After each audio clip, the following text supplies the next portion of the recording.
The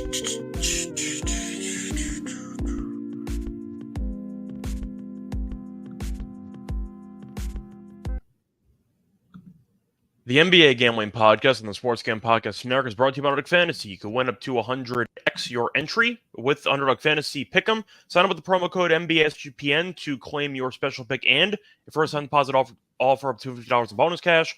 Underdog Fantasy promo code NBASGPN.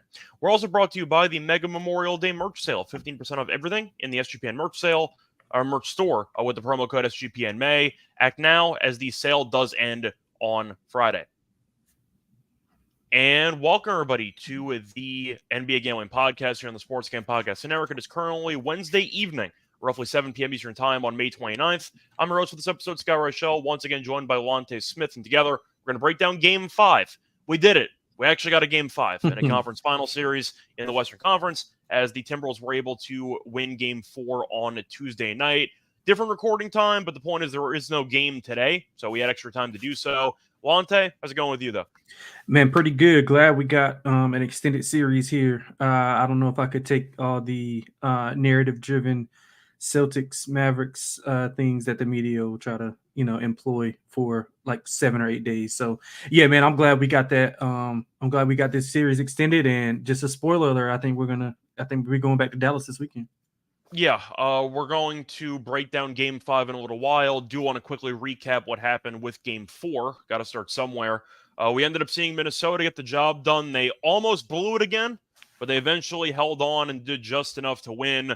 Luka got fouled on a three-pointer by Cat. Then he had an insane 40-foot and one. Missed the free throw with it, but the point is Luka tried his best to carry the Mavericks to a sweep. But either way, Minnesota eventually got the job done, as they were able to win a nail-biter. Feels like these teams are very competitive. I did like Minnesota in the game. I thought that Minnesota, not a big conspiracy guy in general, but when the first series is a sweep and Scott Foster's on the call, I kind of thought Minnesota would find a way to get the job done, and they ended up doing so. Didn't think Scott Foster was actually that, I don't want to say impactful in the game, because you can argue that with him being the ref for every possession, eventually it adds up one way or another. It just felt like Minnesota outplayed them a bit because they were more desperate. You agree with that? Yeah, I do. I agree with that. I think the fast start kind of got them in a deeper hole than what they wanted to be in. And then it gave Minnesota some breathing room to have some mistakes towards the end. So, in those tighter games, it's kind of, they didn't have enough separation, and, Dallas was kind of coming back, and they had less room for error. So they had more room for error in this game. And Minnesota, they almost blew it. I mean, they tried to, but Cat was too good down the stretch. Some words that I never thought we would be saying, but he was good down the stretch. He saved the season. So yeah, I agree. Just a mixture of both to me. Yeah, it seemed like Minnesota's stars actually showed up for this game. Ant's been having a pretty good number when it comes to rebounds and assists, but the points finally joined them, as he ended up having 29, 10, and 9. So borderline triple-double there for Ant, as he was still very solid. And Cat, as you said, was very good. He had 25 points on 9 of 13 from the floor. 4 or 5 from 3, had a big shot late to, I think that was a three-pointer in the end. Two of them. The one, there was one in the corner, though, where Dallas was basically like going on a serious run to potentially overtake Minnesota, and then Cat kind of calmed everything down by hitting a big shot there in the end. I like Minnesota in the game. I know you did not break down the game with us at the time, but were you on Dallas or were you on Minnesota for that game? Yeah, I was on Minnesota as well. I just thought, you can't really prepare for desperation, and I thought Minnesota came out from the jump and showed they were the more desperate team. And, despite them winning the game, I mean, didn't really get much from Naz Reid, didn't really get much from any of the bench. I mean, Anderson played a good floor game, but, I mean, you withstood Jaden Hardy outburst. Lively was out, so that was kind of big for them. Gafford was kind of, playing a lot more minutes than what he's accustomed to. But, yeah, I mean, I give credit to Minnesota for coming out fighting. They seem confident. I mean, obviously, they're going to say the right things. They're not just going to say that, it's over. But, I mean, I like Ant's energy. I know did you hear him on the mic barking at the end of the pile? I mean, under the pile for the jump ball? I did. Yeah, so, I mean, it was nice to see him with that energy, because he has kind of vanished in late game situations for the first 3 games of the series. Yeah. I don't think he particularly played well last night. I mean, not I mean, he had stretches, but like pockets of the game. But I mean, as far as a full, like, really solid game from start to finish, I mean, I don't think he was anything special. Well, you're talking about Ant, right? Yeah. Yeah, he played 40 minutes. I thought, once again, his stat line was very solid. Did have 6 turnovers and 5 fouls. However, he had a very nice defensive stop where he forced the turnover on Washington, which was a pretty, or was it on Washington? Yeah, I think it was on Washington.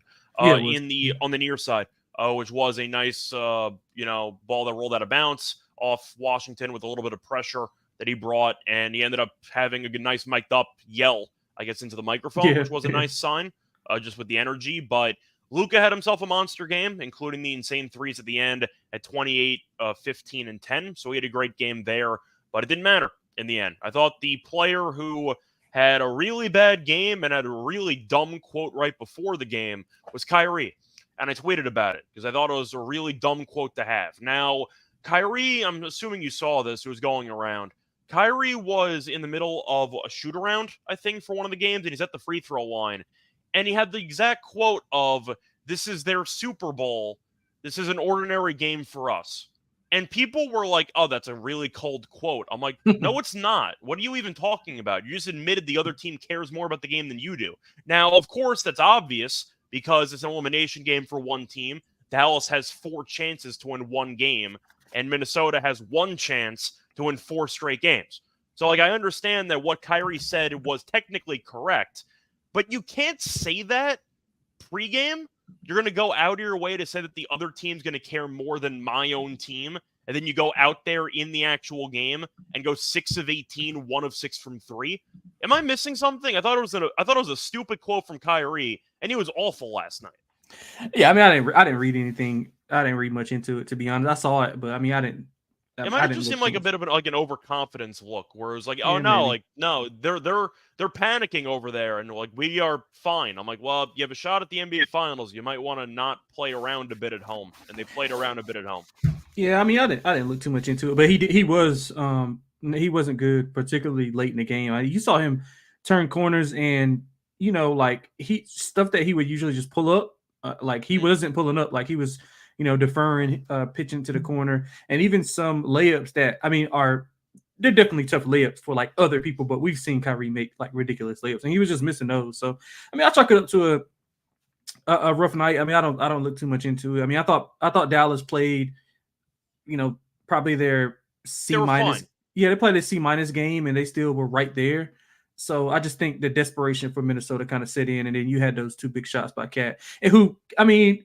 Let's be honest. I mean, Cat didn't play, the full game good. He played, like a stretch of maybe like 11, 12 minutes. He was solid. The foul trouble was insane, which we expect from Cat. I mean, because he had 5 points at the half. So, he was on verge of, having another one of those disappearing acts. But credit to him. He stepped up in that 4th quarter. But the fouls is just like idiotic. Like it's just so bad. Especially the one that he fouled out on with Luka, where the only thing you can't do is foul on a 3-pointer, and he immediately jumps for a pump fake. But yeah, I'm not saying the Kyrie quote was the reason why Dallas lost. I'm not saying it really mattered that much at all. I just thought it was a really bad look when you're the second best player on the team. Yes, I know you're 14-0 in series closeout games before yesterday, obviously.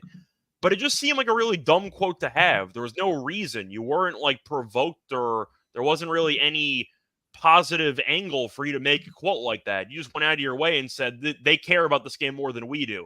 And everyone on Twitter or social media is like, that's a kind of a badass thing to say.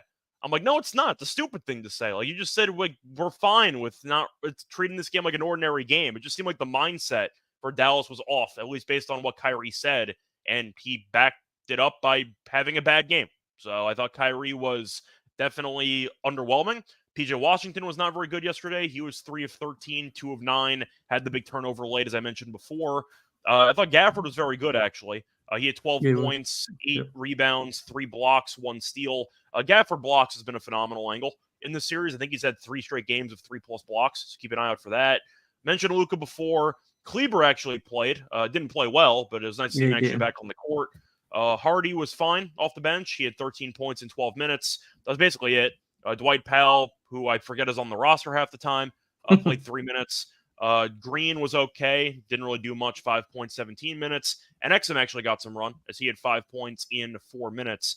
Find it pretty funny, though, that Tim Hardaway Jr. was the favorite to win Sixth Man of the Year for about half the season. And now he's a healthy scratch because he sucks. So I find you think that he's kind of still funny. injured, or you think he's just out of the rotation? No, I just think Tim Hardaway Jr. is not a good basketball player. I just think that he is a guy who we saw play in the OKC series. He had one moment, which I think was 10 points in the third quarter at some point in that series. Besides that, he's just not very good. I think Tim Hardaway Jr. is pretty solid defensively, underratedly at drawing charges. It's randomly something he's good at. But he's always been, in my opinion, a low IQ shot chucker. That's kind of how I viewed him. I think that's how Knicks fans viewed him. And that's why I think they were fine getting rid of him in the first place. But it just seems like maybe you can make an argument that he should be getting a couple minutes because he can at least space the floor. They haven't needed him, at least so far. Now, if you end up getting into Game 6 or Game 7, in theory, then maybe Hardaway Jr. finds himself in a spot to get a couple of minutes. But I can't really criticize Dallas for not using him when they were up 3-0 without him. I don't think Tim Hardaway Jr. is that good of a player. Yeah, I agree with you.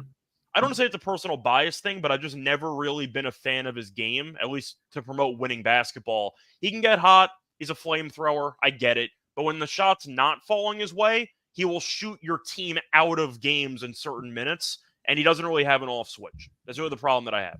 Yeah, I don't know if you feel agree the with same that. way or not. No, I agree with that to a certain degree. But I just was thinking it was more to do with injury to anything, because he hasn't even like sniffed the court. No. Well, in that OKC series towards the end, he should not have been sniffing the court at all. He was brutal in the last couple games. I think he'll have a moment going forward if they can close out the series. I just don't know when, but I mean, he's got that like type of offensive skill set where he can go on a 8-9-0 personal run. The problem if he doesn't do that, he's going to shoot you out of possessions in a row. That's true. That's true. There was one moment in that OKC series that I actually tweeted about. Not going to spend that much time roasting Tim Hardaway Jr., but there was one moment late. I think it might have been Game 5 of that series. I don't remember. Either way, the point is Tim Hardaway Jr. had the ball in the first quarter. First shot from the corner, hit the top of the backboard.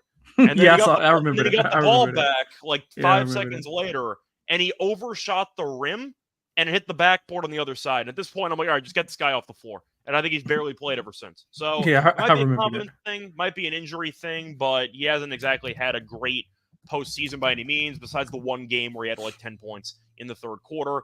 Lively being out was a big deal. That's also why I was into Minnesota for this game, because of how good Lively was. Now, I was not expecting Gafford to play that well. Gafford had a very solid game, did not miss a shot, 12 points, 8 rebounds, once again, 3 blocks. But I did think going into the game, the front court depth was a serious story. And when you have Gobert and you have Cat and you have Naz Reid, I know Naz Reid didn't really do much in this game, but when you have all three of those guys, you need all hands on deck for the front court. And it just felt like Dallas wasn't as dominant on the inside, either on the glass or just defensively. And I think a big reason for that is Lively's activity. Yeah. That was obviously not there on the court yesterday. Yeah, I agree with that. And I also thought that it was kind of odd for the rotation for Jason Kidd, because he's usually, giving those guys 4 or 5 minute stretches where they're just going all out and then they're kind of coming out. So Gafford had to play some extended minutes here and there, and that might have, kind of affected him down the stretch, because he wasn't, defensively, of course, he was, a threat, but I thought in some offensive sets he could have been better at getting to the rim and making some passes that he missed off. But outside of that, I thought it was just more so of a rhythm thing. But yeah, I agree with you. Lively was missed, just activity. His ability to, because he can actually, we've seen him do a Euro step off of that pocket pass. He can actually score at the rim, and put the ball on the floor. Gafford is more. He can also pass. I feel like on the craps from Luka at half court on these pick and rolls, Live was actually done a good job of attacking the basket and making the kick out, which is something that Gafford has never really been good at. His passing skills are nowhere near as good as Live was. Yeah, I agree exactly. That's exactly what I was about to say. Yep. So, yeah, that's going to wrap it up, though, for the recap of Game 4. Unless you got something to add, I think we kind of covered everything. No, we covered everything. I forgot to cover my actual picks from the game yesterday. Even though I liked Minnesota, my picks did not work out. I thought Naz Reid would have a bigger role. He did not. His rebounds got there. Unfortunately, the points and rebounds did not. I'm really annoyed my dog lost. I had Minnesota halftime, full-time, and they were tied at halftime, which is just devastating. If only Yeah, Mike Conley made that floater at the end. But yeah. I think it was plus 110 Minnesota to win the game, and then the halftime full time was 185. So I went for the swing, but unfortunately they did lead for most of the first half, blew it, and it was tied at halftime. So I had the read right. Unfortunately, I got greedy, and it ended up not working out. But It happens. did think Minnesota would win, and they did. So now we head to Game 5. Before we get into any of the actual preview for Game 5, do want to remind everyone once again that we have the college baseball tournament starting on Friday, and Noah Beanick has you covered with the college baseball experience. Plus, hop in to the actual college baseball bracket contest for a chance to win a $200 SGPN gift card. I do not know college baseball, but I will definitely enter that because why would I not give myself a chance to win a free gift card at sportscampodcast.com/bracket. Plus, we have a Memorial Day sale where you can get 15% off everything in the merch store with the promo code SGPN May. So if you want to get yourself some NBA Gambling Podcast merch, we have shirts, sweatshirts, mugs, all you can think of. Check out the merch store there. A reminder that the sale does end on Friday, so make sure you end up getting into that sale before it is too late. So just keep that in mind. And once again, check out the SGPN merch store. Also, do want to quickly remind everybody that we are brought to you by Underdog Fantasy.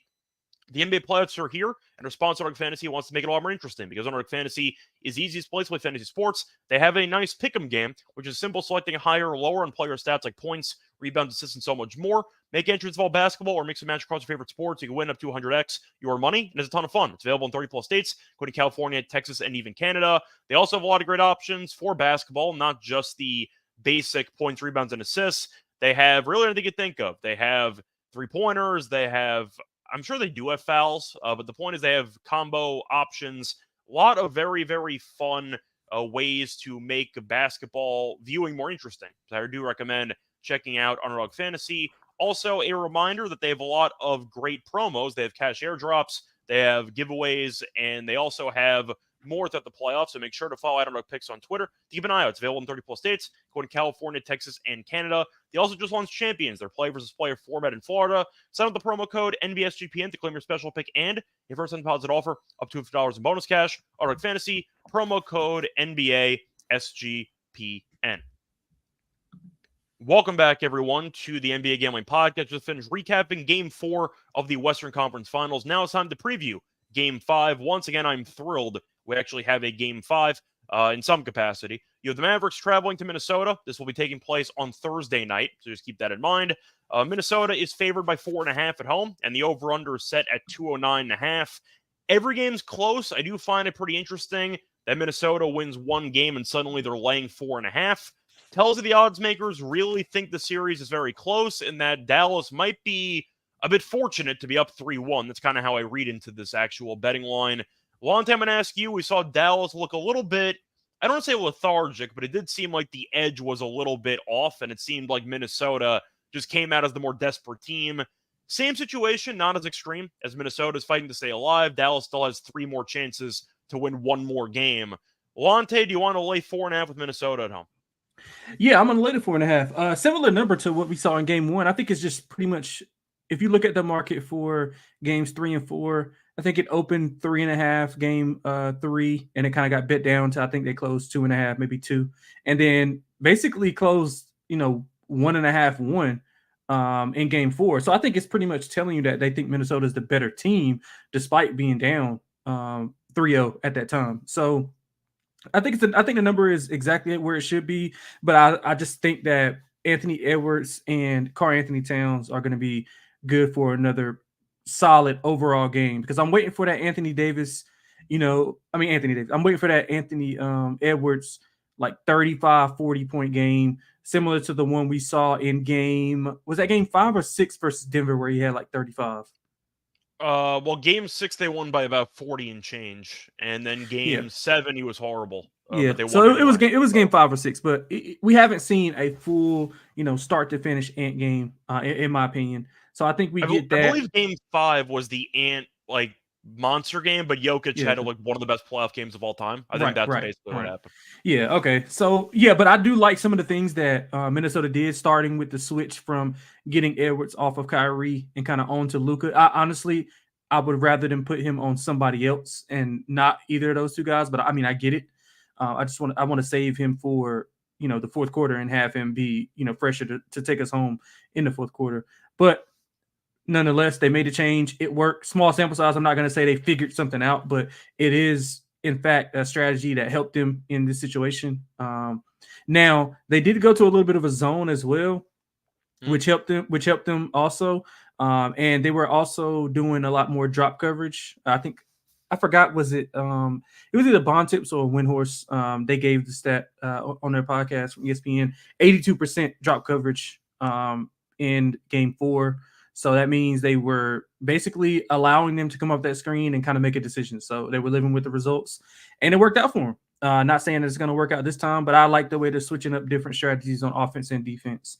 And I mean, I'm expecting a lot more from the bench, Scott. I mean, coming into this series, Naz Reid was scoring like 60% of the bench points. But I think we will get something from, Nickeil Alexander-Walker. I'm not expecting a ton of scoring wise from Kyle Anderson, but at least give us a couple of those mid-range floaters or layups like you did in game 2, I think it was, where he had 11. Mm-hmm. Yeah, so I'm expecting those guys to play better at home. Naz Reid obviously was horrible. I think he played 19 minutes in game 4. So I'm expecting a bounce back from that bench. And I mean, Luka and Kyrie are going to do what they do, but if they can continue to shut down PJ Washington and limit some of those guys on the bench, I think they'll be fine. So I like Minnesota to get it done here. Yeah, Reid didn't exactly have the best game. Did have a very nice layup in the final couple seconds there off the inbound pass from Anderson with, I think it was like 18 seconds left where Dallas was going to foul. Instead, they found him wide open backdoor on the inbound, and Reid did make that shot. Ball might have fallen out of his hands as he was shooting it, but it still went in, so that's all that matters. But I do think it is worth mentioning that drop coverage is an interesting wrinkle, but it looks a lot better when Luka goes 7 of 21 from the floor and Kyrie does go 6 of 18. So when both of Dallas's best players shoot 33% from the floor and you only win by 5, you could argue that's definitely concerning, especially if you want to lay 4.5 in this one. I do think, though, that Dallas should not be...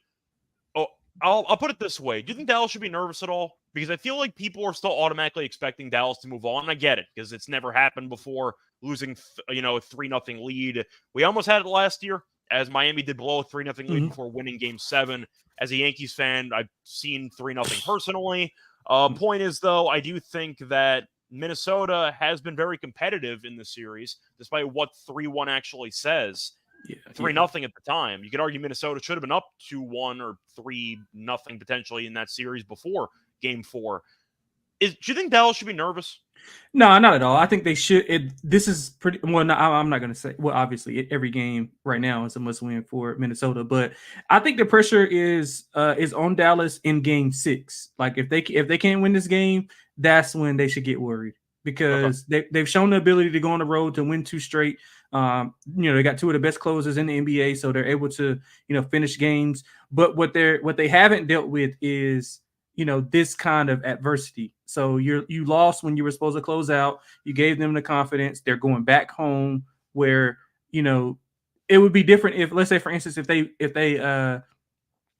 they won 2 games at home and split at Minnesota. So if they were 3-1 going back to Minnesota, it would be different, if that was the case. But being that you won those 2 on the road, you got to be confident that you can go in that building and win.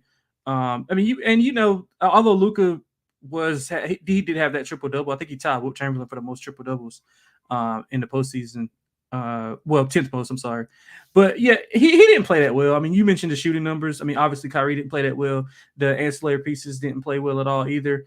So just some bad bounces here and there. If they can get those guys to make shots, then I think they should still be confident. I don't think they should be worried at all. But if they lose this game, that's when they should start worrying.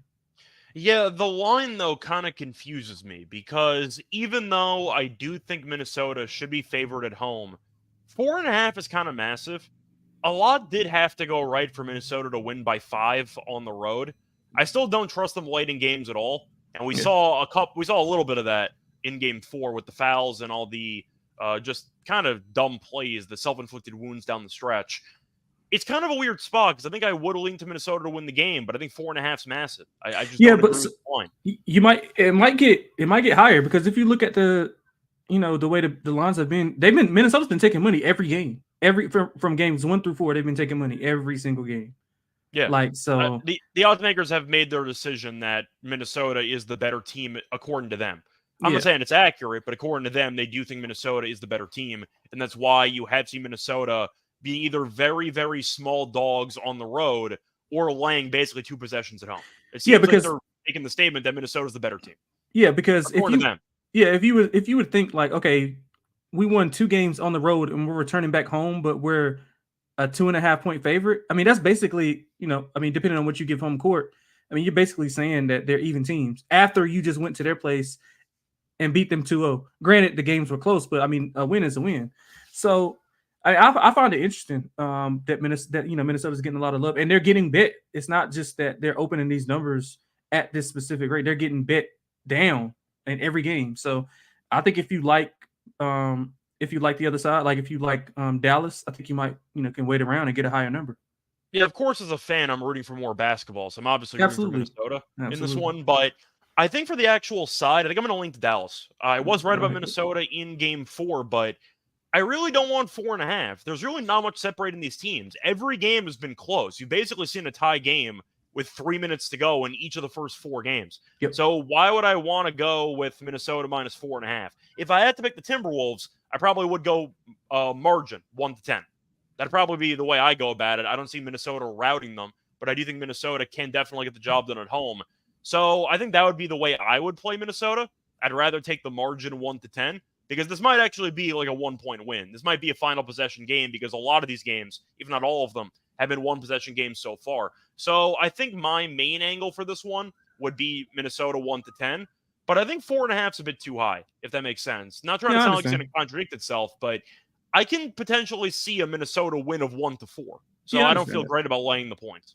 Yeah, I understand that. Yeah. But you sound like you think Minnesota, I don't say it's going to rout them, but you feel pretty good about the actual. No, I do feel good about Minnesota simply because, I mean, they haven't won a home game this series. They're going to be back in front of that crowd. Granted, it doesn't mean anything when you've been 0-2 there. But back against the wall, they've won 3 closeout games. They were also 0-2 at home against Denver, and they were able to win the final home game, Game 6, by about 50. So who knows? Yeah. So you can make an argument that Naz Reid got off a good shot. If that falls, I mean, the series is totally different. And then you got the mixed in with that Lucas shot, and I think they were leading every game going into the fourth quarter by at least 5 points.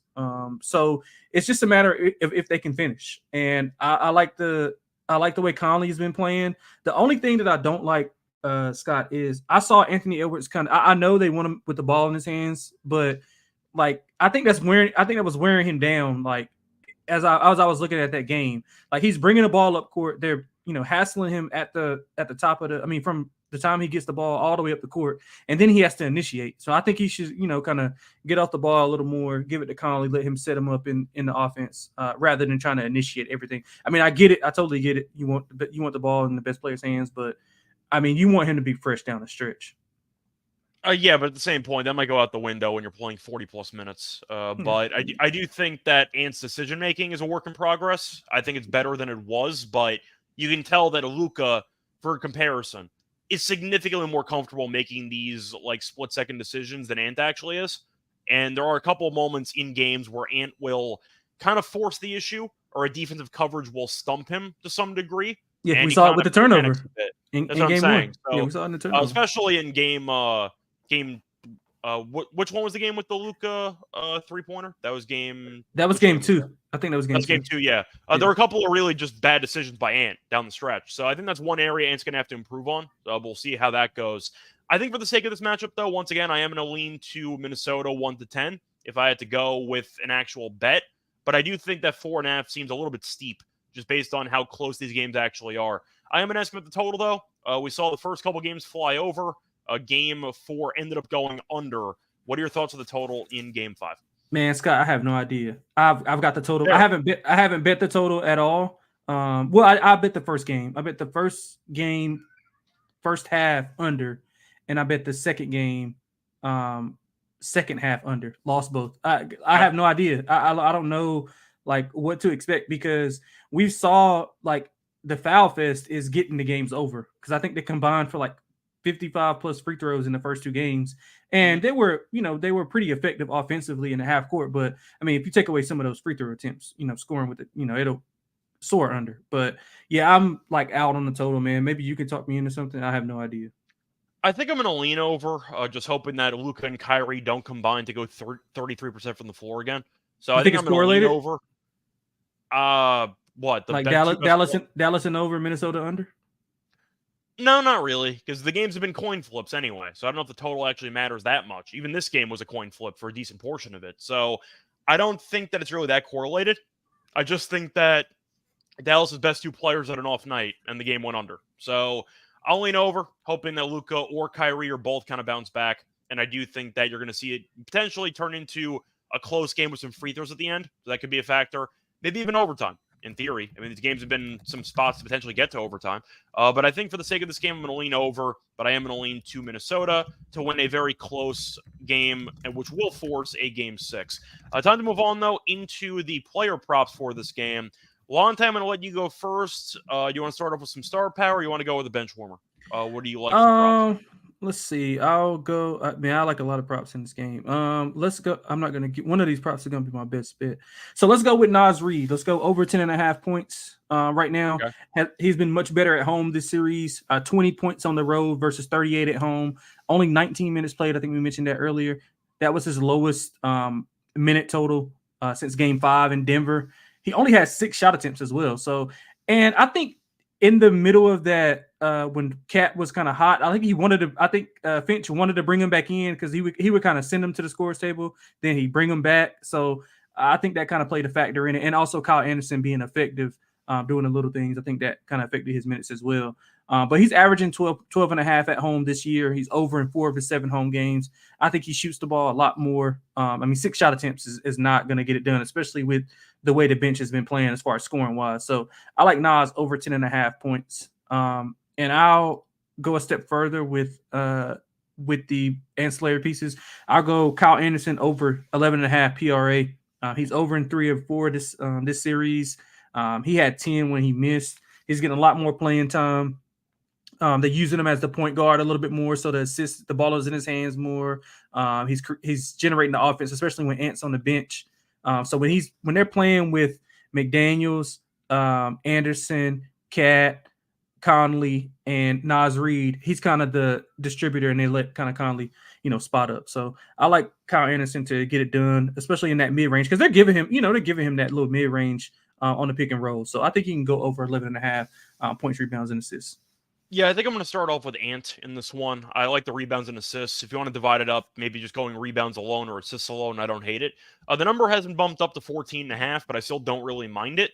To go through the last couple of games for Ant for his RA, he's had at least 15 in 4 of the last 5 games. He's had at least 18 in 3 of the first 4 games in the series. If you want to go for the actual individual props, assists are at 6.5. He's had at least 7 assists in 5 straight games. So if you want to go for that angle, I don't mind it. He's had exactly 9 in back-to-back games. And his potential assists have been a bit low. I will admit that. He had 9 assists on 9 potential, which is insane, in Game 3. And then Game 4, he had 9 assists on 12. So it seems like the rebounds are less fluky, or at least are more likely to repeat itself, because he's had 9+ in 3 of the last 4, 9+ in 2 straight, and he's had at least 17 rebounding chances in each of the last 2 games. So I think the rebounds are appealing at 7.5. It's plus money, actually. Plus 112 if you want the 8+ rebounds. If you want to go for 9+ rebounds, you can get that at plus 174. That I don't mind either, but I think Ant RA might be worth a look just based on how good he's been in the really all-around game for the series up to this point. So that's where I'll start. I do want to ask you about a potential... well, you already mentioned Nas, so you like his prop. Does that mean you're under on Gobert, or how exactly do you expect the script to unfold with the centers for Minnesota? I'm expecting Finch to have a quick leash, depending on how Gobert is playing. I mean, I find it completely absurd that they actually throw him the ball in the post, and I feel like the ball. Oh, Gobert gets the ball so much. Yeah, too much. It drives me nuts. Yeah, too much. So what I think is going to happen is, depending on what they do with the lineup for Dallas, if they want to go a little bit smaller, maybe Kleber's a little bit more effective, or even if they want to go Hardy and kind of play PJ Washington at the 5. I think they'll kind of see how that goes, and if it's not working out in their favor, I think they'll pull Gobert. So I'll probably go under on his points and rebounds because he hasn't had over 10 rebounds this entire series, and I think that's basically the cause of it is because he's away from the basket on defense and on offense. I mean, they're kind of just loading up on the inside and boxing him out, not letting him get the putbacks unless it's pretty much a long rebound. So I would go points and rebounds under. It's usually like around 23, 22 and a half, 23. Yeah, I am wondering if I wanted to potentially fade PJ Washington. I know he was really bad last game. He's still getting the attempts though, which kind of scares me because he had 13 attempts. Wide open, bro. He's wide open and he's missing them. Wide open. Yeah, I know. That's kind of the problem is that I'm not sure if I can expect that to be a confidence thing or if I should stay away from his props because he's that wide open. That's why I'm kind of on the fence here with Washington. I'm trying to think if there's anybody else I'm really tempted by. I feel like sticking with Ant makes sense. Do you think Cat got his groove back? Do you want to go for Cat 3s? Because he only attempted 5 of them. The volume really wasn't there. He only had 5 rebounds, though. So I like think maybe the under on Cat rebounds could be worth a look. I kind of like how he was aggressive at first, kind of getting to his spots early on. He was just missing. Like, I mean, Gafford's a really good rim protector. And then you're going against PJ Washington, who's like 6'9". So, I mean, you're going against length and you're getting to the lane and, Gafford's there, or in most cases, it's either Gafford or Lively. So, I mean, if he's hitting those shots from the outside, I mean, like, I don't know with Cat, man. I really don't. I like your angle with the rebounds. I mean, he's never been an aggressive rebounder. It's at 7.5, by the way. Even money on the under. Yeah, I don't hate that. I don't hate that at all. Yeah, I don't mind the under on Cat. Did a 5 last game. They won. If I'm picking Ant over rebounds, somebody's going to have to lose out. And I think Gobert will still get some rebounds. So I think Cat's the odd one out. So I don't mind his under on rebounds there. Maybe Anthony Edwards turnovers, by the way, which I forgot to mention before, which I think might be an appealing option. I forgot to also mention Luka rebounds. First game without Lively, he had 15. Yeah, just sign me up. It's at 9.5. I think Luka rebounds is worth a look in this game. But to quickly go through Ant's turnovers, which could be maybe a sneaky angle here. It's at 3.5. And if you want to go through the last couple games, he has had at least 5 turnovers in back-to-back games. He had 6 last game. The ball's in his hands all the time. He's guaranteed to play 40-plus minutes. Any thoughts on that? Because I do think with him getting a bit of cushion there with 5+ in 2 straight games, is 3.5 at -111 a good deal? You're expecting him to be a bit sharper with the ball. Yeah, you talking about Ant turnovers, right? Yeah. Yeah, I mean, like I said, I mean, to me personally, I mean, I don't think he should have the ball in his hands as much. He's going to though. That's no. As far as creating, but I get, yeah. But I'm with you. But I'm saying just from my mindset, I think it's easier for him to get into his stuff when he's off the ball. But yeah, I agree. If the ball's going to be in his hands for 40+ minutes and he's bringing the ball up, even Mike Conley when he's getting the ball, like he's just strictly just giving it to Ant. Yeah, I think they'll be able to load up. Probably, they'll play some of those boxes and elbows and force him to kind of drive and kick. And he's been a little bit wild with his drive and kick. So, yeah, I don't hate that plus money. Yeah, don't really have much else, though. I think we kind of covered everything. I'm assuming you're on Luka rebounds as well after what we just saw last game. That's going to be my lock, man. Okay. Well, you just spoiled that. Before we actually get into the lock, you good. Do want to quickly remind everybody once again that we are brought to you by Rhythm. Because speaking of NBA player props, if you want to bet on them, you can go to Rhythm. Because Rhythm does have a menu of the best player props for every single NBA playoff game. Make it easy to go through and to find the best player props to put your money on in seconds. Rhythm's predictions are backed by over 3 years of data and a team of data scientists and quants that focus on fine-tuning the algorithm to give you the best chance at winning. Rhythm pairs its predictions with player prop graphs to help you feel even more confident with your picks, whether it involves DFS or actual bets. From superstars to bench players, Rhythm does find the best player prop lines, all backed by AI data, whether you actually need to scroll through a sportsbook or not. In this case, it'll do the hard work for you. Rhythm also allows you to create your own custom NBA models. You can get AI-backed money line, spread, and total picks for every playoff game. Start a free 7-day trial and start winning your NBA player props with Rhythm. Available wherever you do get your apps. Welcome back, everyone, to the NBA Gambling Podcast. Just finished previewing Game 5 of the Western Conference Finals between the Mavericks and the Timberwolves. Now it's time for the lock and dog picks. Lonte, I'm going to let you go first. You just said what your lock is, but I guess repeat it. What is your lock of the show? Yeah, I like Luka over 9.5 rebounds. I mean, you laid out a great handicap as well. I'll be laddering him up to 12+. It's at plus 237. He's over in 6 of 9 without Lively. over in 7 of the last 9 playoff games and 11 of 18 overall. I mean, he is pretty much a rebounding machine because he's not playing any defense on anybody. He's kind of roaming the paint. So all of the rebound opportunities, I think he had 17 or 18 rebound opportunities, and he grabbed 15 of those. So he's just got a free lane to the bat. I mean, he's just like up under the basket, just camping out, like waiting for the ball to come. So if we're expecting Jaden McDaniels to kind of break a couple of those shots and some of those other guys to miss, I think Luka will be the beneficiary of that. So I like him over 9.5. That's actually reduced too. I think you can get it for like minus 105, minus 108 or something like that. But I love that as a lock, and I'll ladder him up to 12 plus for plus 237 just for, a bonus. For the dog, Scott, man, I'm gonna go with Naz Reid, man. I love Naz Reid in this spot. He, like I said, he's been much more aggressive at home. I'm gonna ladder his threes actually. So you can do this one or two ways. You can get him at 3 plus 240, 4 plus 550. I'm gonna put a unit on both, to be honest with you. He's been much more aggressive from deep at home this series. If you look at his 3-point attempts over the three series, well, I guess 2.5. He's at 18 in the first round. He had 28 in round 2. Right now, just 4 games in, he's got 21 already, and that's with him playing a season low in minutes and only shooting 1 last night, if I'm not mistaken.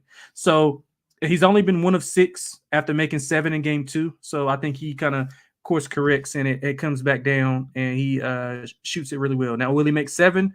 I don't know, but as long as he gets 5 or more, we cash both of these. So I like Naz Reid, 3 plus 3s, 4 plus 3s, any way you can get them. Yeah, so for my lock, I think we're actually going to share the same pick here. I'm going to go with the Luka rebounds at 9.5. Tough to really turn down when you have 15 the game prior and your line's still at 9.5. He only had 17 potential, so I have to at least acknowledge it. But with Lively being out, there is less overall activity, and Gafford has not exactly been a great rebounder in the series so far. Luka, though, with this number at minus 102, it's such a good price. Yeah, I agree. I think minus 102 is just too good to pass up on, so I'm going to go with that as my lock as well. So whether we're going to jinx it or not, who knows? But we both like Luka rebounds to go over. Well, if you want to pivot, I can just lock. go. If you want to pivot, I could just no, go. it's fine. No, you over went to first, so you shouldn't. It would be me who would have to pivot. Yeah, it's all good. I just like the pick in general. I think that he's going to play a lot of minutes, obviously. So I do think you're looking at a spot where Luka should end up going over this number. The question is for the dog. I can go Minnesota 1-10 at plus 170, or I can go Anta rebounds over 8.5 at plus 174. You know what? I think I'm going to go with Minnesota. Give me Minnesota 1-10 at plus 170. I just think at the end of the day, they will be able to get the job done in this game. I do think that even though Dallas had a bunch of really just underwhelming shooting performances from their entire team, Washington was awful. Kyrie was awful. Luka was awful from the floor. I know he still had a bunch of rebounds and assists. I do think Minnesota at home will get the job done. I think we're going to be headed back for game 6. So that's kind of what I'm expecting. But I think that looking at the spread of 4.5, I disagree with the spread. I think the spread should be closer. I'm going to lean to Minnesota to win the game, but I do think that it's going to be a nail-biter because every game in the series has been. And Minnesota, as you said before, has been in good spots to actually win these games. The issue is the final 3-4 minutes. And if they were able to get it done, we saw them finally get over the hump in game 4. Maybe some confidence builds with that. But I like plus 170 for the spot. So once again, my picks are going to be on Luka over 9.5 rebounds as my lock at minus 102. And my dog will be on Minnesota win margin 1-10 at plus 170. Lonte, what are your picks once again? Yeah, so we're going to go Luka over 9.5 for the lock. And the dog, we're going to go Naz Reid. Let me get the right prices. 3 plus 3s. It's basically a ladder. 3 plus 3s at plus 240. 4 plus 3s at plus 550. Okay.